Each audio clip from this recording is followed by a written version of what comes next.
someone was trying to extort money from me. Yeah, and they weren't even family. So chingate esta, watch. I get a phone call from my manager telling me that someone reached out claiming to have video footage of me being inappropriate with models. Yeah, see? Look at it. You guys are like me. Yeah, I'm like, I need to see it too. Now, no disrespect to any woman who has ever given me the opportunity.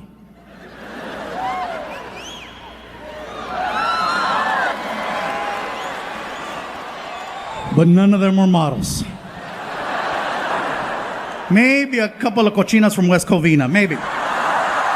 But they were not models. They were not models. They were just good citizens. Thank you. So anyway, they said I had until 9 a.m. to make a deposit of $50,000 into an account, or they were going to release the footage to TMZ and my career was going to be over. When I got the message, it was already 6 p.m. So I had missed the deadline by like half a day.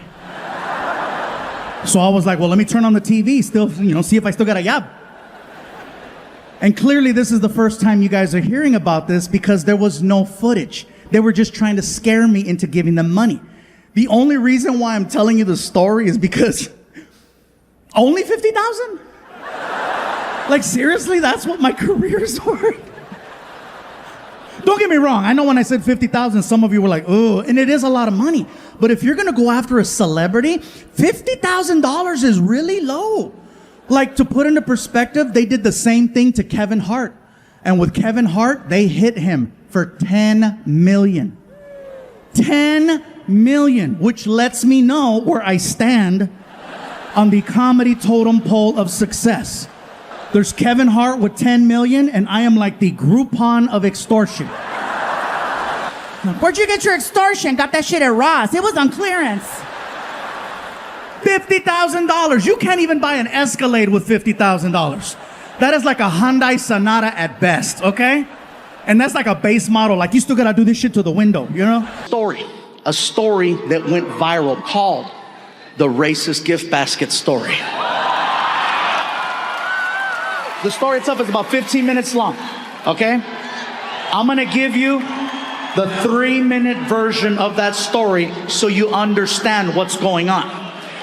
Basically, Martin and I are doing a show in Sacramento, California. We're driving from LA to Sacramento. We're passing through a small town called Fresno. As we're passing through Fresno, we reach out to the local promoter who does the shows there. We're good friends with him. And he tells us, because we're trying to have lunch. And he goes, he's busy, but by the way, G. Riley's in town. And we're like, oh shoot, our friend G. Riley's in town. He's at the hotel. Oh right, he's at the hotel. We knew exactly where he was at.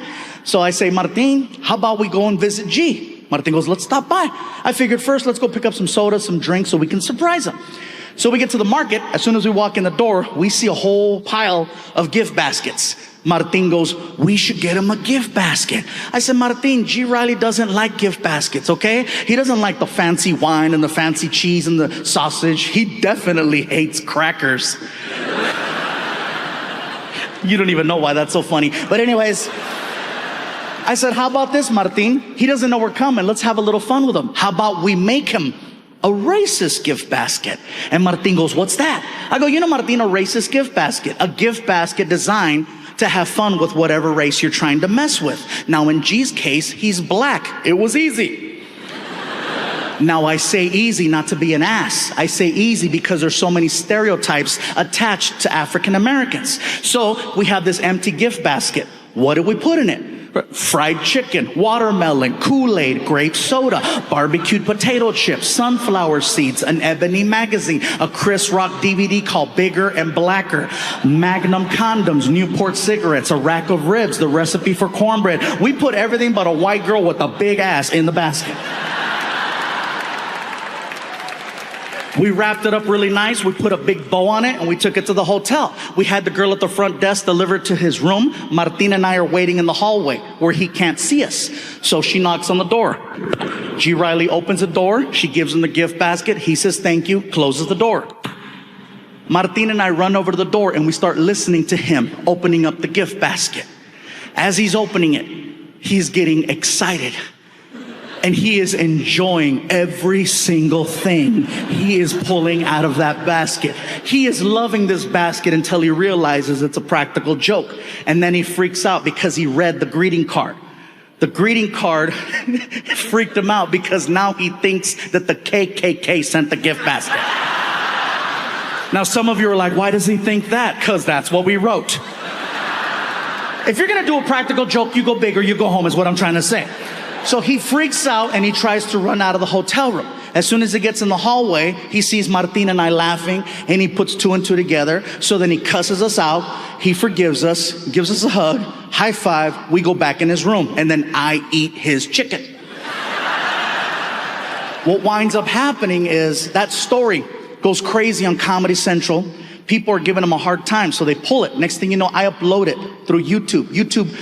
10 million views it gets on YouTube. Then they flag it because the word racist is on the title, so it gets pulled off. So then I re-upload it, it gets another 10 million. Then I had people share it. All in all, the video's probably gotten about a little over 100 million views. So here's what happened. Just like the chocolate cakes,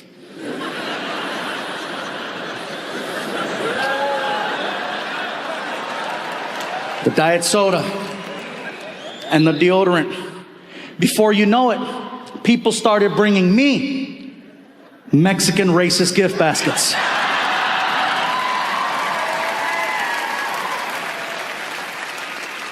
Now, when it first started happening, listen guys, I'm not gonna lie, it was actually kind of cute because it was only other Mexicans bringing me these quote unquote Mexican racist gift baskets. It started in LA after a show. This one guy walks up to me with a basket and he's like, hey, what's up, homie? Got you a racist gift basket. I said, we're the same race. Hey, whatever. All right, whatever. I take it backstage and all the items in the basket made it to my house. There was a Mexican blanket with a tiger on it, a bunch of bottles of Fanta, bottles of sangria, Vicente Fernandez CDs, Mexican candy, pan dulces, sweetbread, mazapanes. Everything made it to my house. Now, the more East Coast we started traveling and the more down south we started performing, the more creative the gift baskets started getting. Fast forward to Mobile, Alabama. Oh, it gets good. Earlier tonight, before we kicked off this special, my friend Martin was out here making a couple of announcements. One of the announcements that he made was, if you brought a gift, please hold on to it until after the show. Don't bring it to the stage. It could interrupt the flow of the performance. The only reason why he makes this announcement every single night is because of one show in Mobile. So here's what happens. I tell the entire racist gift basket story, the full 16 minutes, right? As soon as I finish, a guy from the back of the theater rushes the front of the stage. Now keep in mind, this area is full. In Mobile, the aisle was right up the middle. So the guy had a clean shot to me. He hauled ass like it was The Price is Right, all the way down. Much like tonight, there was security there that night. Security sees the guy with the basket, but no one thought to stop him. All they did was, that's pretty. Oh, that's nice, that's pretty, yeah. So the guy makes it all the way to the front. He takes the gift basket and he puts it on the stage. Now he's heckling me from where you're sitting. I'm standing here and he's like, Fluffy! What's up, dude? I got this for you. Thank you. Open it. I go, sir, we're kind of in the middle of a show right now. I says, I appreciate the gift. That's very nice of you. I says, but how about this? I'll open it after the show. Oh, come on, Fluffy. I want to see your face. Sir, how about this? How about you take the gift basket and you bring it over here to the side of the stage where security's at, and I'll have security escort you behind the curtain, and then I'll open it up backstage with you in front of me. How's that? And he's not taking no for an answer. Now, the problem is the crowd just saw me tell the racist gift basket story, and all of a sudden there's a guy with a gift basket. They have no idea I'm not affiliated with freaking Duck Dynasty in the front row. So now I'm trying to diffuse the situation before it gets crazy, but he's not taking no for an answer. Next thing you know, he does something no other audience member has ever done in my 19 plus years as a comedian. He takes the whole crowd away from me, flips them, and then uses them on me in 5 seconds. It was the most amazing, horrific thing I have ever witnessed. This is all he did. Come on, Fluffy! We want to see your face! We want to see your face! We want to see your... He gets 2,000 people behind him to start chanting, we want to see your face! We want to see your face! It was very evident this was not the first rally he's ever led. The crowd is so loud, I can no longer hear myself over the monitor. So I'm like, I lost. So I get on my hands and knees, I put the microphone down, I grab the gift basket, and I start tearing it open. I reach in. Forget about pulling out Mexican soda, Mexican candy, or a Mexican blanket. This dude was a pro. I started pulling out gardening tools.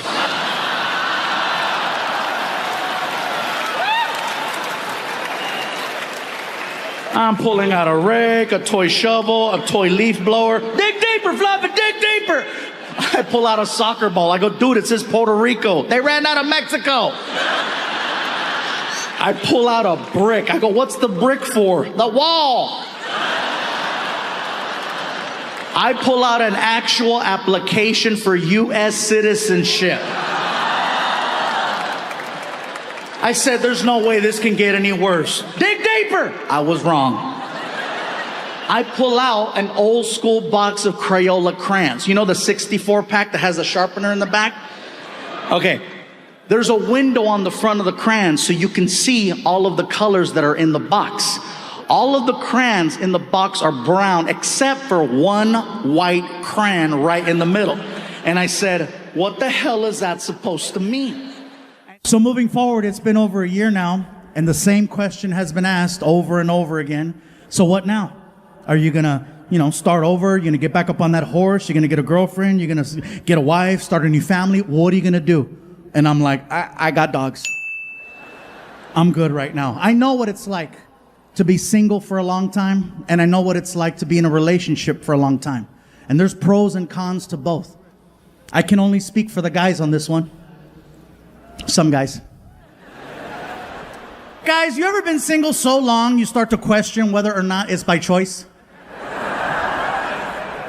And then you find yourself saying things like, guess I'll be single forever, just nobody wants me. Nobody wants me. Nobody wants me. Some of you are laughing because you have that friend. A lot of you are quiet because that's you right now.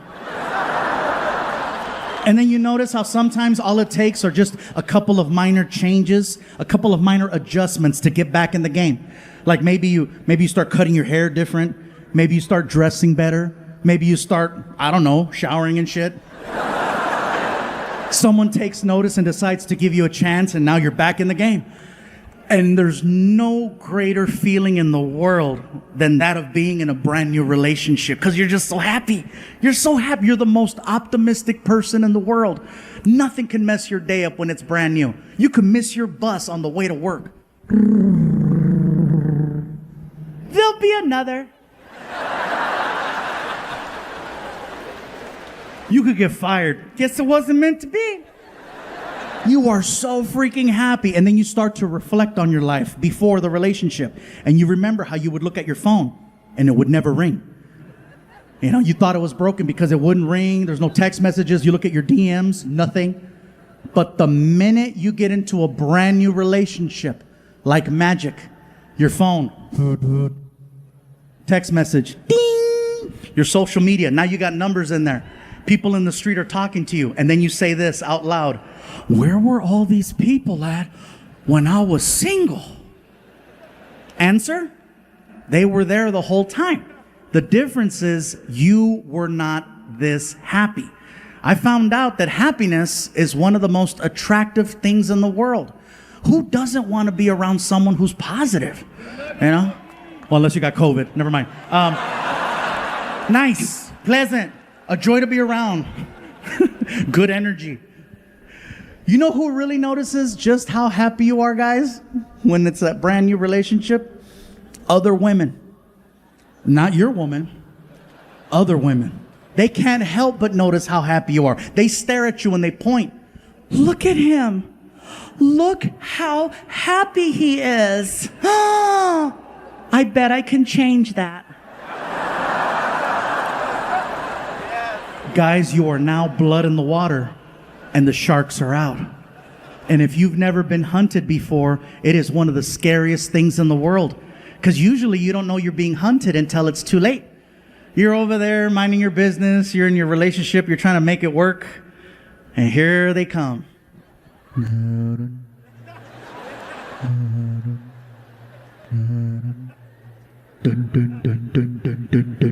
Before you know it, it's too late. She's got a hold of you, and she has you pinned down in the back seat of a car. And she's hitting you. She's hitting you with a Baby shark doo doo doo doo doo doo. Baby shark doo doo doo doo doo doo. Baby shark doo doo doo doo doo doo. Baby shark. You will never look at that song the same way again. You're welcome.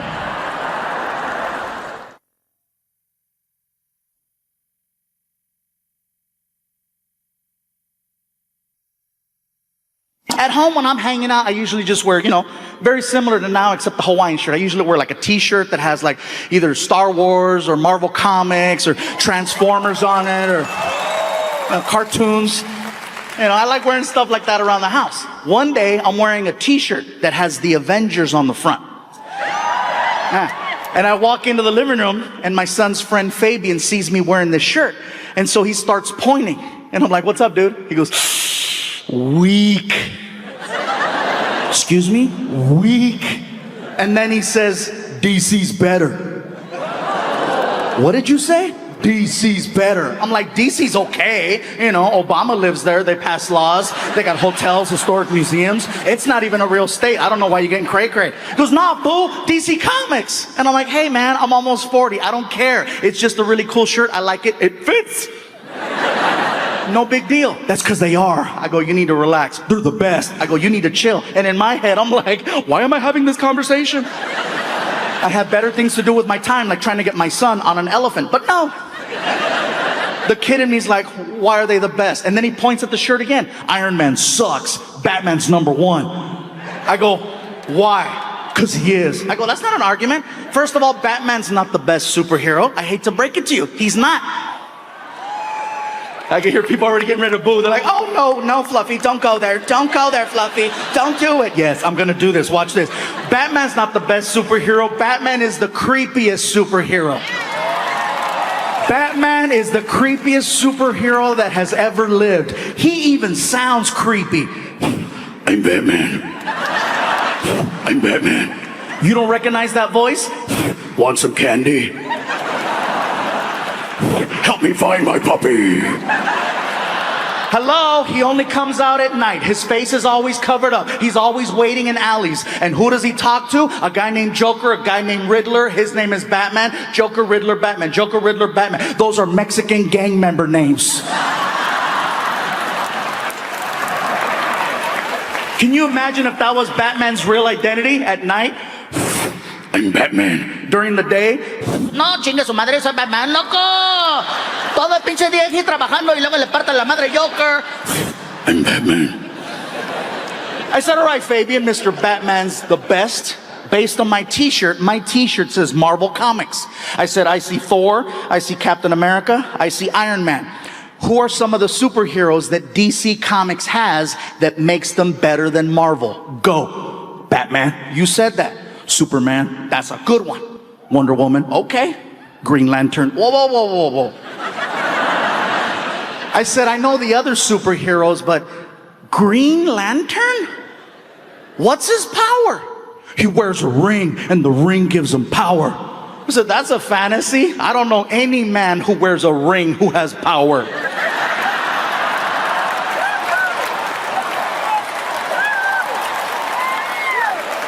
And if you're not clapping right now, my point exactly.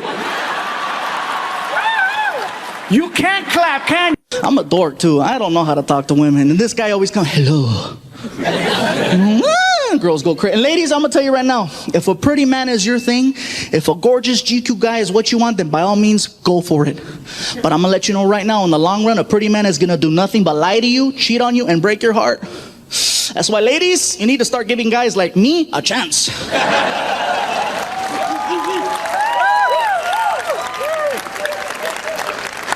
That's right, because I'm going to tell you guys right now, the worst thing I'll ever do is have dinner without you.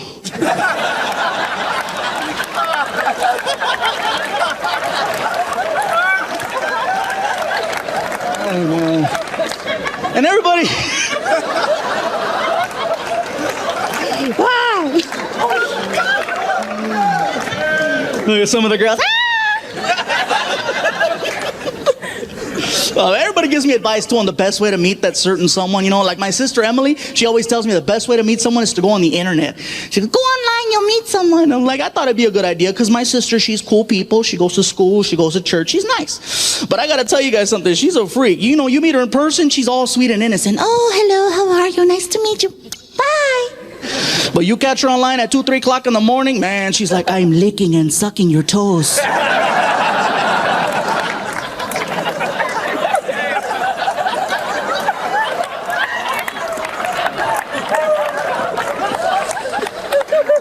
Ooh, do you like it? Now see, that's scary. It is, because I had no idea she was online. I was like, yeah, I like it.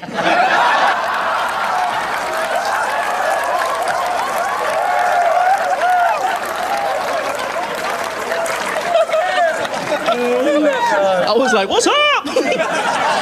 I see my sister the next day. She's like, I met someone. I said, me too. Check it out. I got some sandals. What's up? But you guys have to be careful. If you're going to meet people on the internet, be careful. Because you don't know what you're going to get. You don't. I went on a blind date with a girl who was half Sasquatch, half Chupacabra. Yes, some of the white people, Chupa what? It's like Bigfoot, only smaller. Like cousins, you know? You gotta be careful, because they'll throw these little mysterious words out there to kind of like, get you excited. Like this one girl, she described herself as bubbly, and I hear bubbly and I was thinking, oh my God, wow, really? Shut up, wow, really? Oh my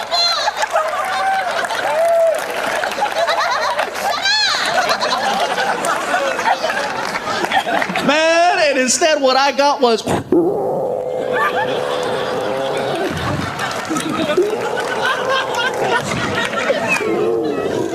And I'm standing there. You have to be careful. And I said, you know what? Okay, maybe it's my bad luck. It couldn't possibly happen to me 3 times, right? So I gave it another shot. I went on another blind date with a girl who said she was a sexy Latina. I was excited. What's up? I get to her house, you guys. She was not Latina. Oh, no. She was black. Now, I didn't have a problem with her being black, but she specifically wrote out, I'm Latina. So I called her on it, right? I said, hey, girl, before we go any further, didn't you say that you were Latina? You know what she told me? She got mad. She was like, boo, I am Latina. Shoot, that's my name. I'm a dork too. I don't know how to talk to women. And this guy always comes, hello.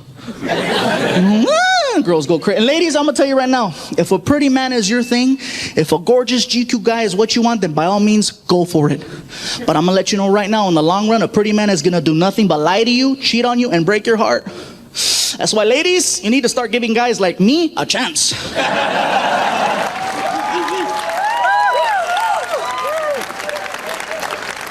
That's right, because I'm going to tell you guys right now, the worst thing I'll ever do is have dinner without you.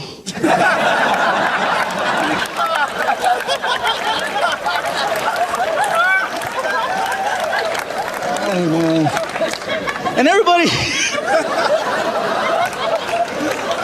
Wow!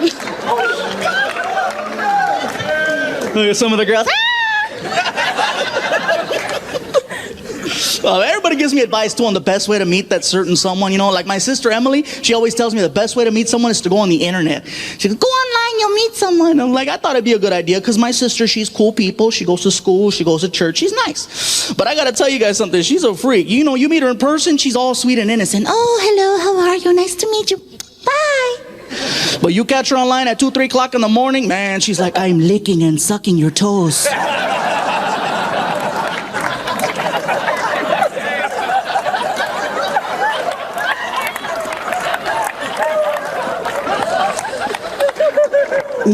Ooh, do you like it? Now see, that's scary. It is, because I had no idea she was online. I was like, yeah, I like it.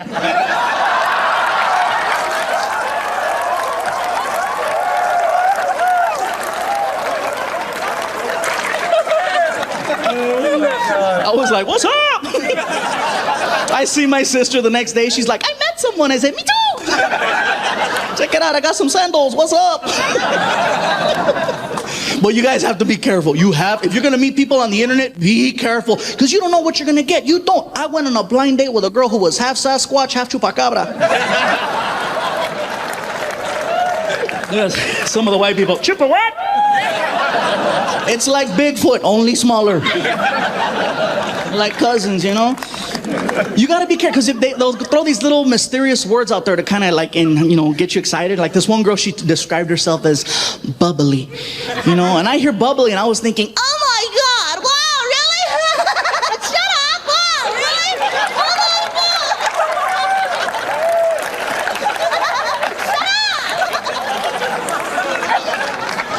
up! Man, and instead what I got was...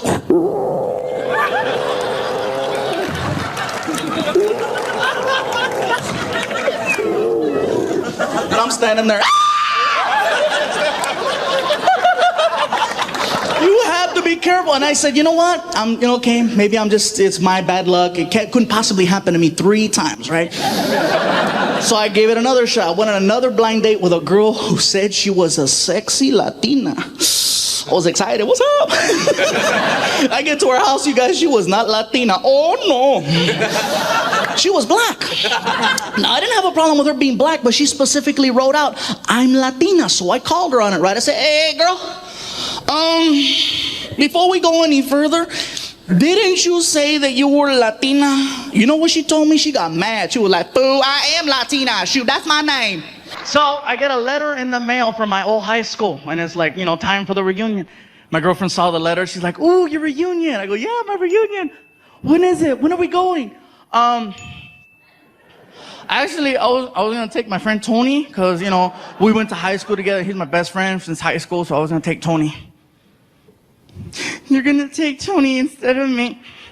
That's what's going to happen, huh? You're going to take Tony instead of me. Your girlfriend, you're going to take Tony. No. It's okay. It's okay. You take Tony, okay? And I hope you have a great time. Oh, thanks. I knew you'd understand, baby. I love you. Don't ask too many questions, you know what I mean? So my buddy Tony and I, we go to a high school reunion. We get there early, too early. There's nobody in the banquet hall. So we go upstairs to the bar area. We're watching a basketball game. Everything is cool until some guy recognized me. Hey, you're the comedian. What's up, dude?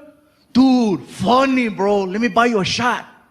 Actually, man, I have my reunion right now, and I don't want to show up drunk. Oh, I see how it is, bro. You're too good, huh? That's what it is, huh? Excuse me, George Lopez.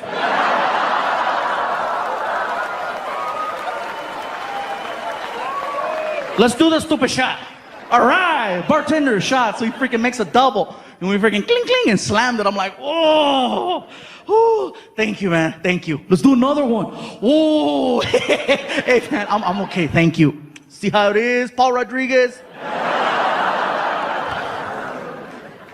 Let's do another shot.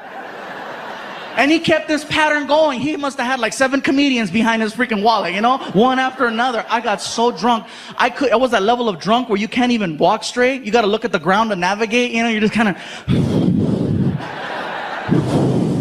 I get to the reunion. There's a lady at a table, and she's got stickers on the table that say, hello, my name is. And then with a Sharpie, you write your name. I was so drunk, I couldn't even write Gabriel. I wrote Flaco, which is Spanish for skinny. So, I freaking write that, stick it on, and we walk in. The party's going on,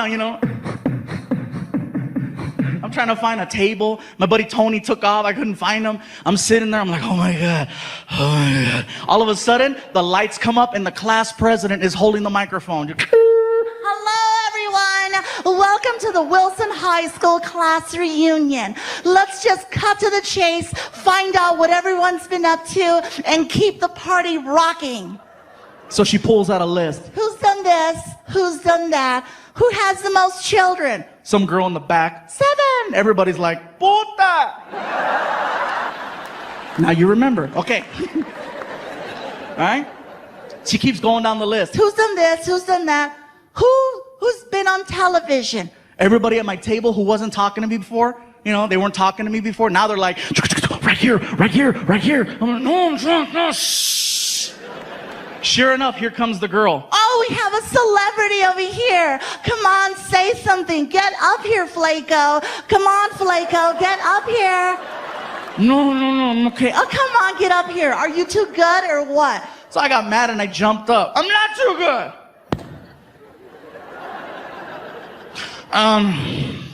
Everybody, my name is Gabriel Iglesias.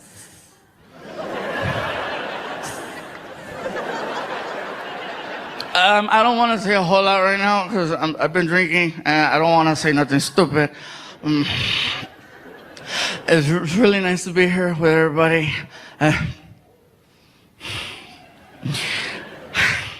I see 2 girls here tonight. 2. Who, when I was in the 12th grade, I asked out to the prom.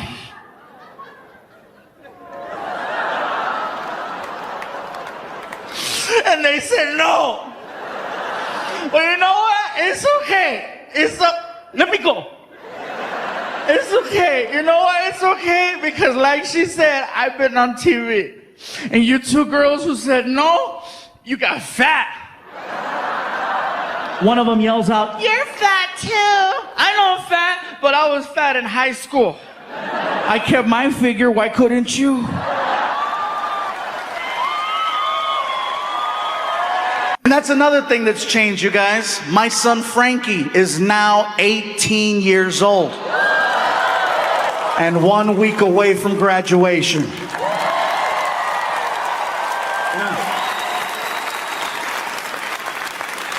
You guys are clapping, but he's not leaving. I've already asked him, I said, Frankie, what do you want to do with your life? Have you thought about college? Just now. I'm like, Frankie, you do realize that all you need to do is get accepted. I tell a lot of jokes. I will pay for your entire college education, no matter where you want to go. As long as you get accepted. What do you think about that? I say, if you want to go to school in California, we'll make it happen. You want to go to school out of state, we'll make it happen. I said, hell, I'll even do one of those international programs. The ones where you give them one of your children and then they give you one of their children. What is it called when you kid swap? Thank you. Sorry. That's right. Exchange. Some of you are like, that's called human trafficking. Different program. I would love to do an exchange program with my son, but don't give me a regular kid. If I'm gonna do an exchange program, give me a kid from like a hardcore third world country so that he appreciates all the basic things most American children take for granted.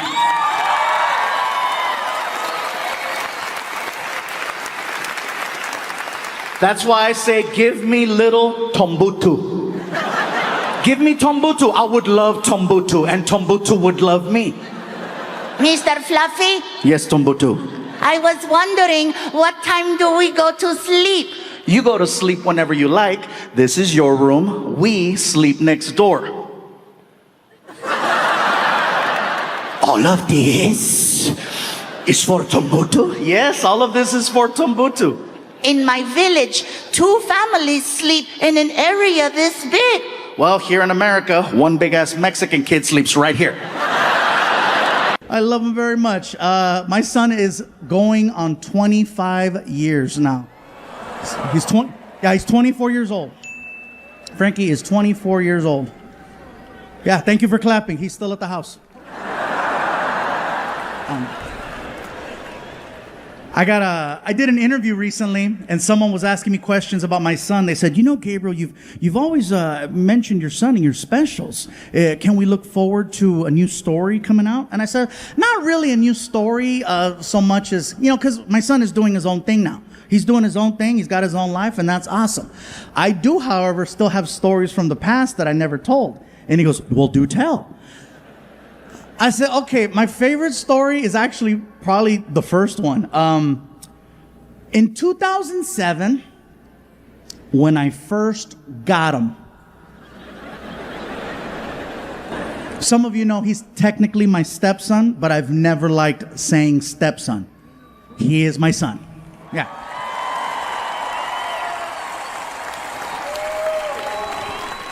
He is my son or my aftermarket child.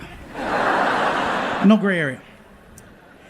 Anyway, it's 2007, and for some reason, I'm home on Halloween. Now, here's the thing. As a comedian, I have signed up to perform 365 days a year. There is no sacred day for me. I work on Christmas Day. I work on New Year's Eve, Valentine's Day, St. Patrick's Day, birthdays, holidays, special occasions, no matter what. My mom told me, si hay trabajo, hay que trabajar. You got to work. Especially if you got a good job, you don't want no one to take it. So if you're going to go for it, give it everything. So the fact that I'm not working on Halloween is super rare. And so my son's mom is like, she's like, I think this is so cool that you're home today.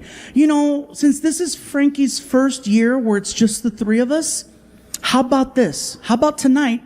You take him trick-or-treating and I'll stay home and give out candy. This way it'll give the two of you an opportunity to get to know each other, have some conversations, have some laughs. What do you think? I said, baby, you know what? That's a great idea. I love it. I love it. Okay, I'm on it. Frankie, come on. We're going trick-or-treating. What about my mom? She's going to stay home. Yay. So we get in the car. And I take Frankie to that neighborhood.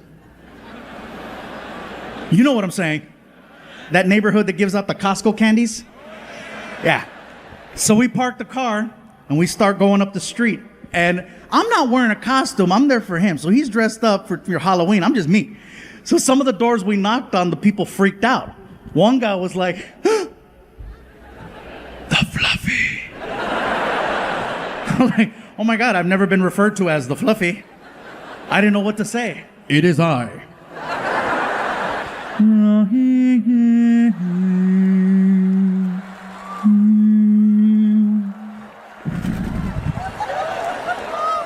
One door we knocked on, they opened the door, they're like, oh my God, you're famous. I was like, ah.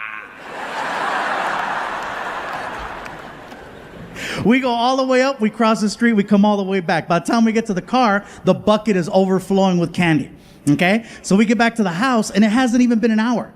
We walk in, and Frankie's mom is pissed. She's like, the hell is this? I go, what? I thought I told you to take him trick-or-treating. I go, I did. Show the score. The whole point of you taking him trick-or-treating wasn't to get candy.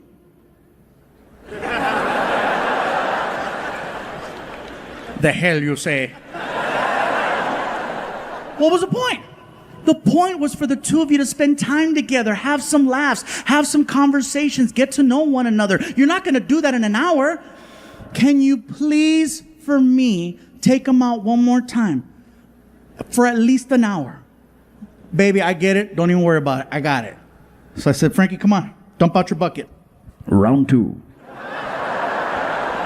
So we go outside, we get in the car. I don't want to go door to door again. So I said, I got an idea. I take Frankie to Walmart.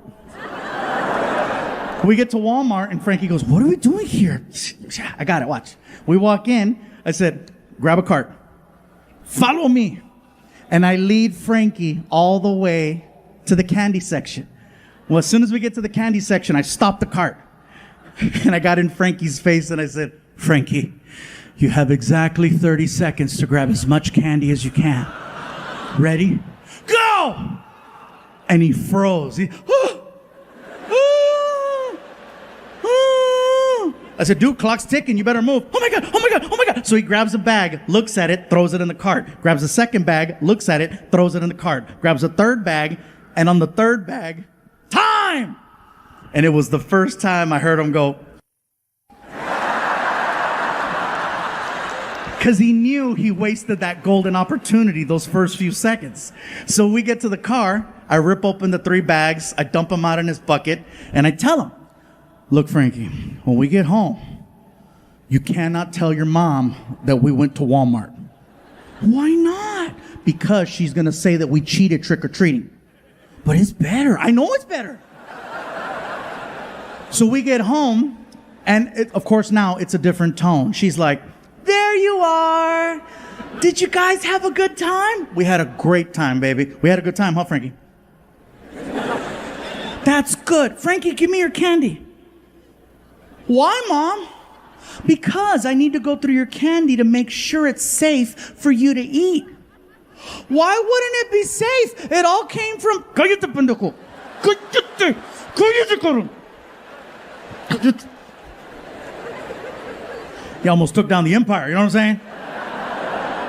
So he hands over the bucket, and she grabs it and immediately dumps it out on the table right in front of us. She notices, you know.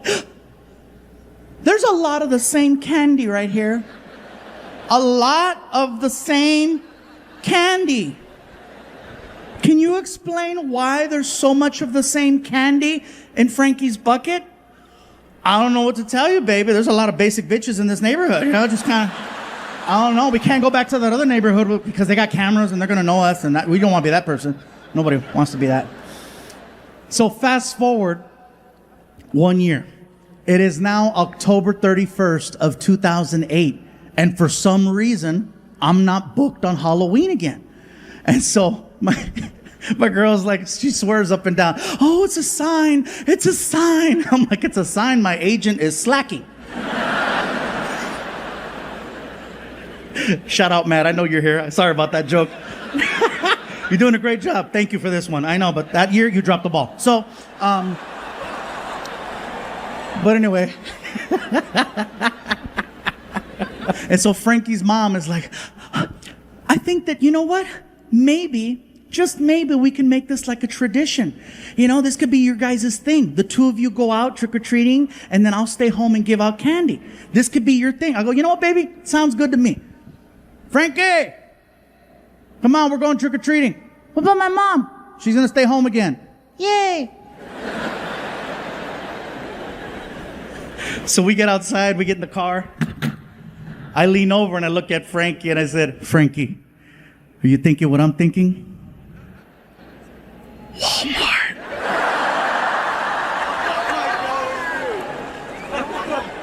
We pull up to Walmart. We walk in. I said, Frankie, grab a cart. Follow me. And I lead him all the way to the candy section. As soon as we get to the candy section, I stop the cart and I get in his face. I said, Frankie, you have exactly 30 seconds to grab as much candy as you can. Ready? Go! Apparently, this was training all year for this.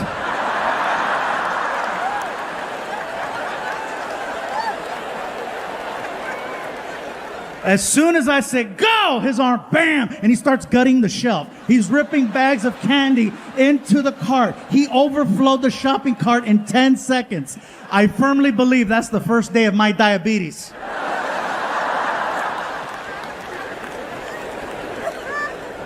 And that's a story that I've been sharing, you know, at parties and just close friends. And I just recently started telling it on stage.